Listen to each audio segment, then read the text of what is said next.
Friends 2025 का पहला video लेकर मैं आपके सामने उपस्थित हूं। आप सभी को नव वर्ष की हार्दिक शुभकामनाएं। नए साल के इस पहले वीडियो में मैं आपसे चर्चा करने वाला हूं कि किस प्रकार से रिजर्व बैंक ऑफ इंडिया के आदेश पर भारतीय बैंक जो हैं वह कुल 3 प्रकार के बैंक अकाउंट्स को परमानेंटली क्लोज कर रहे हैं, यानी कि बंद कर रहे हैं। तो इस वीडियो में हम जानेंगे कि वह कौन से 3 प्रकार के बैंक अकाउंट्स हैं जिन्हें बैंक्स बंद कर रही हैं। इन बैंक अकाउंट्स को बंद करने का कारण क्या है, रिजर्व बैंक ऑफ इंडिया ने इस प्रकार का आदेश क्यों दिया है, इन बैंक अकाउंट्स को बंद करने के लिए बैंक क्या प्रोसीजर अपनाने वाला है और आप इसमें क्या एक्शन ले सकते हैं जिनके कारण इन प्रकार के आपके बैंक अकाउंट्स बंद न हो। और सबसे महत्वपूर्ण बात कि अगर इन तरह के बैंक अकाउंट्स बंद भी हो रहे हैं तो उनमें रखे पैसों का क्या होगा, क्या बैंक आपके पैसे को हड़प जाएगी या कोई ऐसा सिस्टम है जिससे कि आप उस पैसे को वापस प्राप्त कर सकते हो डिस्पाइट कि आपका बैंक अकाउंट इन 3 तरह के अकाउंट्स में क्लासिफाइड हो और बंद कर दिया गया हो। तो चलिए विस्तार से समझते हैं इस पूरे मसले को और ध्यान से इस वीडियो को देखिए क्योंकि आम और खास सभी लोगों के लिए यह वीडियो बहुत ही महत्वपूर्ण होने जा रहा है।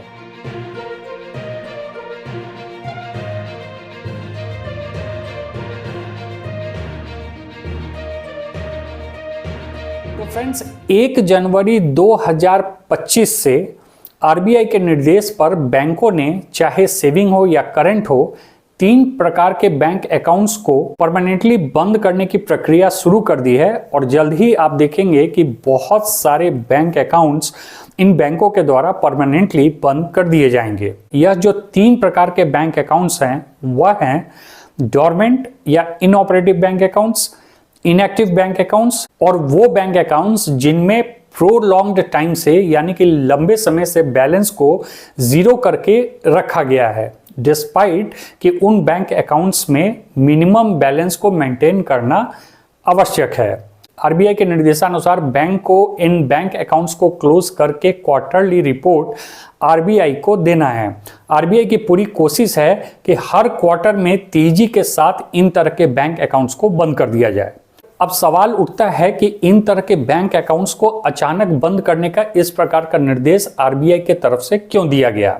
तो जैसा कि आप जानते ही हैं कि साइबर क्राइम का मार जो है वह पूरा देश झेल रहा है और इसका सबसे ज्यादा असर बैंक्स और उनके कस्टमर्स पे हुआ है। बैंक भी इस तरह के साइबर क्राइम से बहुत ज्यादा परेशान है और इनसे निपटने के लिए हर संभव प्रयास कर रहा है। साइबर क्राइम से बैंक किस कदर परेशान हो चुका है इसका एक उदाहरण है कि आरबीआई ने इन डोरमेंट, इनऑपरेटिव या इनएक्टिव बैंक अकाउंट्स को जल्द से जल्द बंद करने का निर्देश दिया है क्योंकि इनऑपरेटिव या डोरमेंट बैंक अकाउंट और इनएक्टिव बैंक अकाउंट जो है इन साइबर क्रिमिनल्स के टारगेट पे हैं। इस प्रकार के बैंक अकाउंट्स को हैक करना और इनसे फाइनेंशियल क्राइम को अंजाम देने में साइबर क्रिमिनल्स को सहूलियत होती है। इसलिए जो डोरमेंट या इनऑपरेटिव बैंक अकाउंट्स होते हैं या इनएक्टिव बैंक अकाउंट्स होते हैं वह इन साइबर क्रिमिनल्स के सॉफ्ट टारगेट होते हैं। इन्हीं सब कारणों से परेशान और बैंकिंग सिस्टम को साइबर क्राइम से सुरक्षित रखने की कोशिश के अंतर्गत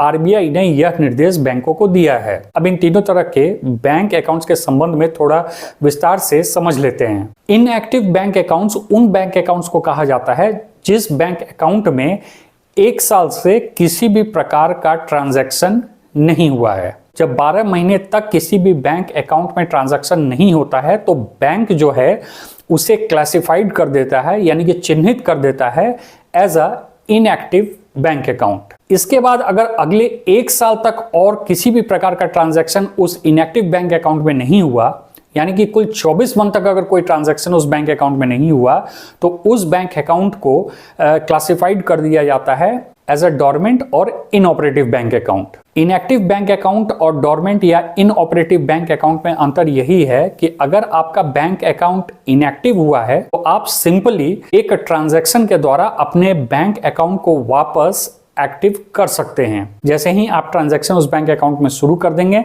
आपका बैंक अकाउंट जो है वह as a regular bank account function करने लगेगा। डोरमेंट या इनऑपरेटिव बैंक अकाउंट में आपका अकाउंट पूरी तरीके से फ्रीज हो जाता है। ना ही उस बैंक अकाउंट में किसी प्रकार का क्रेडिट होगा, ना ही डेबिट होगा, ना ही आप इंटरनेट बैंकिंग कर पाएंगे, ना ही एटीएम से पैसे निकाल पाएंगे। डोरमेंट या इनऑपरेटिव बैंक अकाउंट में इस प्रकार की सारी ऑपरेशनल गतिविधियों पर रोक लगा दी जाती है। अब डोरमेंट या इनऑपरेटिव बैंक अकाउंट को रिलीज कराने के लिए सिंपली आपको अपने होम ब्रांच जाना पड़ेगा। वहां पर मैनेजर को एक एप्लीकेशन देना पड़ेगा कि आपका बैंक अकाउंट जो है वो डोरमेंट या इनऑपरेटिव हो गया है, तो इसे वापस से एक्टिवेट किया जाए। इस प्रकार का एप्लीकेशन मिलने पर बैंक आपका एक केवाईसी कराएगा और केवाईसी कराने के बाद आपका डोरमेंट या इनऑपरेटिव बैंक अकाउंट जो है वह तुरंत चालू हो जाता है। और इस बात को बिल्कुल ध्यान रखें कि इस तरह के डोरमेंट या इनऑपरेटिव बैंक अकाउंट को एक्टिवेट करने के लिए किसी भी प्रकार की पेनल्टी या फीस नहीं लगती है। और अब बात करते हैं उस तीसरे कैटेगरी के बैंक अकाउंट के लिए जहां एक प्रोलॉन्ग टाइम के लिए जीरो बैलेंस मेंटेन किया जा रहा है। तो फ्रेंड्स, ये तीसरा कैटेगरी यह कहता है कि वो बैंक अकाउंट्स जहां की मिनिमम बैलेंस मेंटेन करना जरूरी है। मिनिमम बैलेंस मेंटेन करना तो दूर की बात है, कस्टमर जो है बैंक अकाउंट को जीरो बैलेंस पे मेंटेन किया हुआ है एक लंबे समय के लिए, तो इन बैंक अकाउंट्स को भी बैंक के द्वारा बंद करने का निर्देश दिया जा सकता है।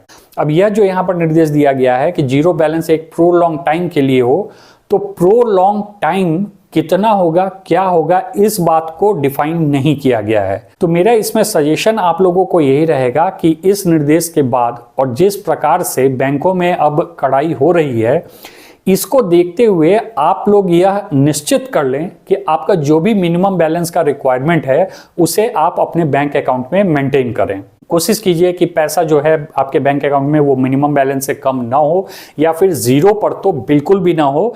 और अगर कभी ऐसा हुआ भी है तो उसे बहुत लंबे समय तक ना रहने दें, नहीं तो बैंक एक्शन लेते हुए आपके बैंक अकाउंट को बंद कर सकता है। अब इन तरह के बैंक अकाउंट्स में दो एक्सेप्शन सिचुएशंस भी है। पहला कि अगर उस बैंक अकाउंट में किसी भी प्रकार का स्कॉलरशिप आ रहा है, तो डिस्पाइट कि वह बैंक अकाउंट लंबे समय के लिए यूज न किया गया हो, तब भी उस बैंक अकाउंट को बैंक्स जो है वो बंद नहीं करेंगी। और दूसरा वो बैंक अकाउंट्स जहां पर गवर्नमेंट स्कीम के तहत डायरेक्ट बेनिफिट ट्रांजैक्शंस उन बैंक अकाउंट्स में हो रहे हैं। इन दो परिस्थितियों में चाहे वह ट्रांजैक्शन एक लंबे समय के लिए भी ना हुआ हो, तब भी बैंक्स जो है इन बैंक अकाउंट्स को बंद नहीं करेंगी। और आप समझते हैं कि इन बैंक अकाउंट्स को किस प्रकार से बंद किया जाएगा।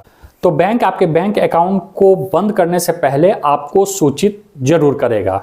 फिर चाहे वह आपके दिए गए एड्रेस पर पोस्ट भेज के हो, ईमेल एड्रेस पे मेल करके हो, या फिर आपके दिए गए नंबर पे मैसेज करके या टेलीफोनिक कॉल के द्वारा हो, आपको एक बार इस संदर्भ में मैसेज जरूर दिया जाएगा कि आपका बैंक अकाउंट जो है वह डोरमेंट या इनऑपरेटिव है या इनएक्टिव है। तो आप जल्द से जल्द एक्शन लेते हुए उसे एक्टिवेट कर लें। या आपके बैंक अकाउंट में अगर लंबे समय से जीरो बैलेंस है तो इस बाबत सूचना भी बैंक आपको दे देगी कि आप अपना मिनिमम बैलेंस जो है वो मेंटेन करें, नहीं तो आपका बैंक अकाउंट जो है वो बंद किया जा सकता है।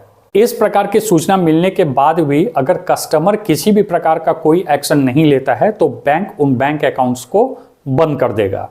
अब आपके लिए समझने वाली बात यह है कि अगर आपका किसी भी प्रकार का ऐसा बैंक अकाउंट है और अगर आपको बैंक के द्वारा सूचना समय पर नहीं मिल रहा है, तो इसके लिए आपको सूचना के लिए वेट करने की आवश्यकता नहीं है। इस वीडियो के माध्यम से या फिर कोई अदर सोर्स से जैसे ही आपको जानकारी मिल रही है, इमीडिएटली आप अपने बैंक को कांटेक्ट करें और बताएं कि आपका एक ऐसा बैंक अकाउंट है जो बहुत लंबे समय से ट्रांजैक्शन नहीं हो रहा है, और उस संबंध में आप पूरी जानकारी बैंक से ले लें कि क्या आपका बैंक अकाउंट जो है वह इनएक्टिव है या फिर डोरमेंट में चला गया है। और अगर ऐसी कोई स्थिति है तो आप एक्शन लेकर अपने बैंक अकाउंट को रीएक्टिवेट करा सकते हैं। इस बात का इंतजार न करते रहें कि बैंक जब सूचित देगा तभी आप बैंक के पास जाओगे। और शुरुआत में मैंने हालांकि आपको बता भी रखा है, लेकिन शॉर्ट में बता दूं कि इन बैंक अकाउंट्स को ओपन करने का बस एक ही तरीका है।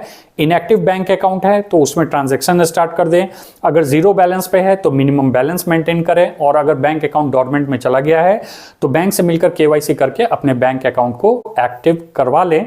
इसमें किसी भी प्रकार की कोई परेशानी आपको नहीं होगी। अब एक महत्वपूर्ण सवाल यहां पर यह है कि सपोज आपका बैंक अकाउंट जो है वह डोरमेंट में चला गया है, यानी कि इनऑपरेटिव हो गया है, आपको जानकारी नहीं था या आपको समय नहीं मिल पाया, इस कारण से आपने कोई एक्शन नहीं लिया और आपका अकाउंट जो है वो बैंक के द्वारा बंद कर दिया गया। अब एक हाइपोथेटिकल सिचुएशन लेते हैं कि जिस समय आपके बैंक अकाउंट को इनऑपरेटिव होने के लिए बंद किया गया उस समय आपके बैंक अकाउंट में 50,000 रुपया मौजूद था। तो क्या बैंक अकाउंट बंद करने के साथ ही वह 50,000 रुपया भी बैंक ने हड़प लिया है? तो भाई ऐसा कुछ भी नहीं है। आपका जो भी पैसा है उस पर सिर्फ और सिर्फ आपका अधिकार है और अकाउंट बंद किए जाने से आपका पैसा जो है बैंक बिल्कुल हड़पती नहीं है, बल्कि वह बैंक के पास ही सुरक्षित रहती है और बाद में आप उसे क्लेम कर सकते हो। अब जब भी इस प्रकार का कोई भी बात आपके नॉलेज में आए तो आपको करना क्या है कि उस अनक्लेम्ड पैसे को क्लेम करना है। इसके लिए आपको अपने होम ब्रांच जाना होगा,